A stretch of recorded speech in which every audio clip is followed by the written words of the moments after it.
Take a look at this landscape in southwestern Bolivia. It stretches for over 4,000 square miles. It's blindingly white in every direction. From above, it looks less like a desert and more like a frozen lake. This is the Salar de Uyuni. It's the largest salt flat on Earth. Beneath its surface sits an estimated 23 million tons of lithium, locked inside briny groundwater. For over a decade, this has been called the richest untapped lithium reserve on the planet. And yet, right now, in 2026, Bolivia produces only a tiny fraction of the world's lithium supply. Chile and Argentina, its neighbors in what's known as the Lithium Triangle, have built entire industries around the same metal. Bolivia has barely started. So why does the country holding one of the largest lithium reserves in the world still have almost no working mines? What's actually confirmed here? The Salar de Uyuni sits at over 3,600 meters above sea level, high in the Bolivian Altiplano. It holds an estimated 23 million tons of lithium, according to the latest 2026 USGS assessment. For years, that made Bolivia the country with the single largest lithium reserve on Earth. That's actually changed recently. The same 2026 assessment now puts Argentina slightly ahead with about 28 million tons.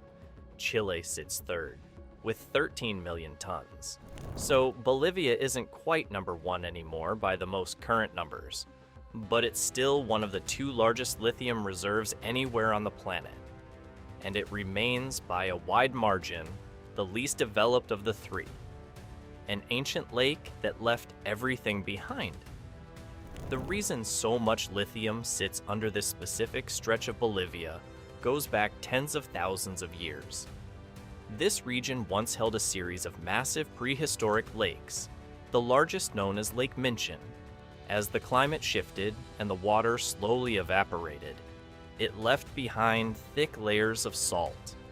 Minerals dissolved in that ancient water, including lithium, became concentrated in the brine trapped beneath the salt crust. Over time, that brine settled into a supersaturated liquid sitting just below the surface, filling the pores of the salt like water in a sponge. This is the same basic process that created Chile's Atacama salt flats and Argentina's salt basins nearby. All three sit in the same high-altitude Andean region. All three formed from the same kind of ancient evaporating lake system.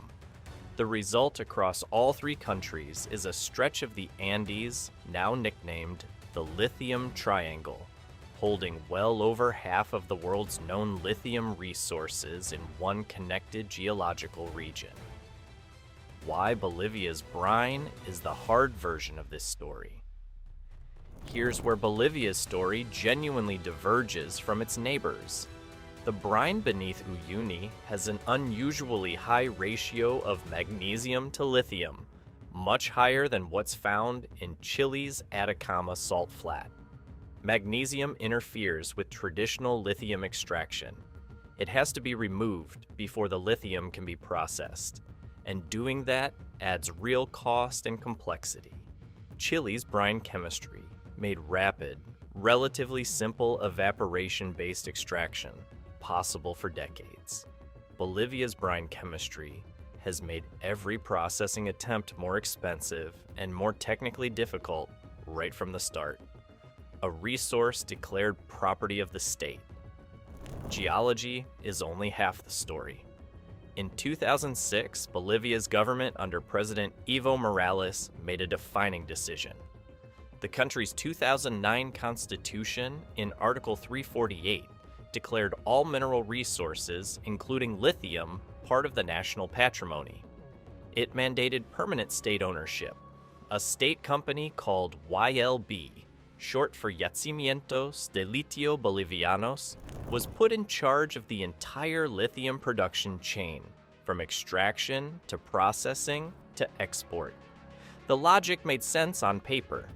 Many resource-rich countries export raw minerals cheaply, only to buy back finished products at a markup. Bolivia wanted to keep the value inside its own borders. In practice, YLB lacked the money, the technology, and the specialized expertise needed to build a lithium industry from scratch. Building processing plants, training a skilled workforce, and developing extraction methods suited to Uyuni's particular brine all take years and enormous capital. Bolivia had the resource. It didn't yet have the rest of what an industry actually requires: the plant that couldn't hit its targets. In late 2023, YLB finally opened Bolivia's first industrial lithium extraction plant at Uyuni. It was meant to be the turning point. Instead, it ran into serious design flaws and operational problems almost immediately.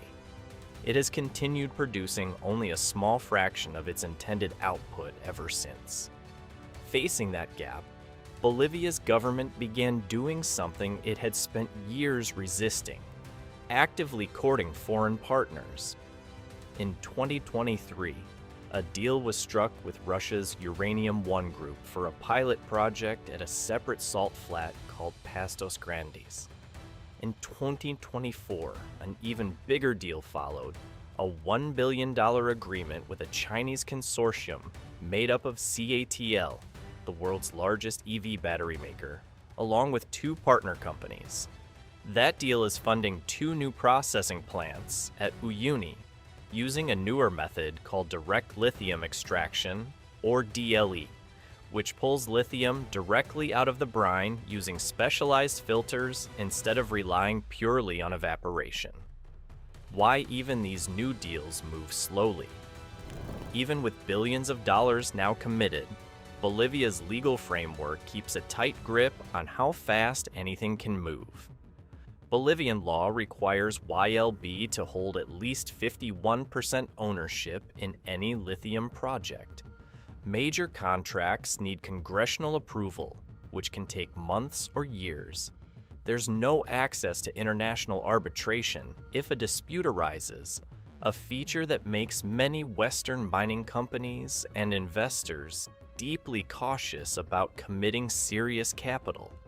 Combine that legal structure with the region's difficult brine chemistry, and you get a resource that looks enormous on paper, but has consistently taken far longer to develop than anyone predicted a decade ago. Where this actually leaves Bolivia?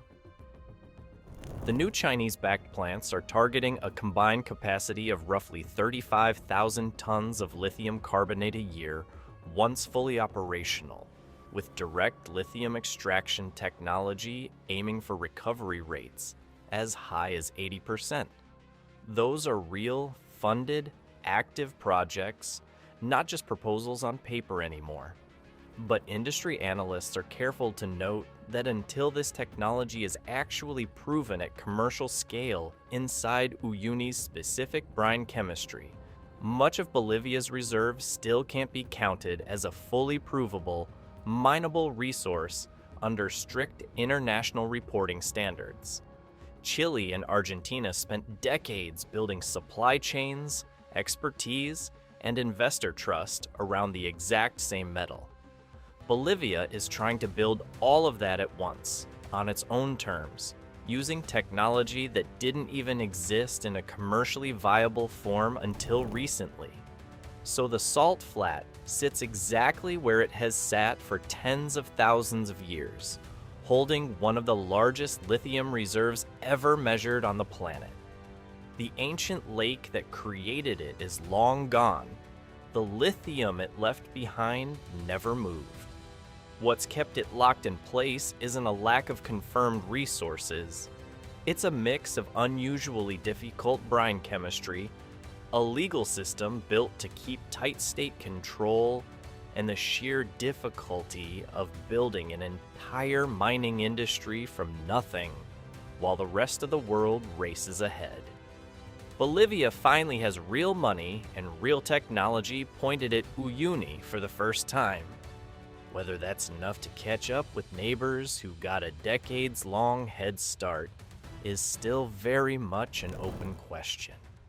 For now, the The white salt keeps stretching to the horizon, mostly untouched, exactly as it has for as long as anyone has known it was there. If you want to see more of this, please like and subscribe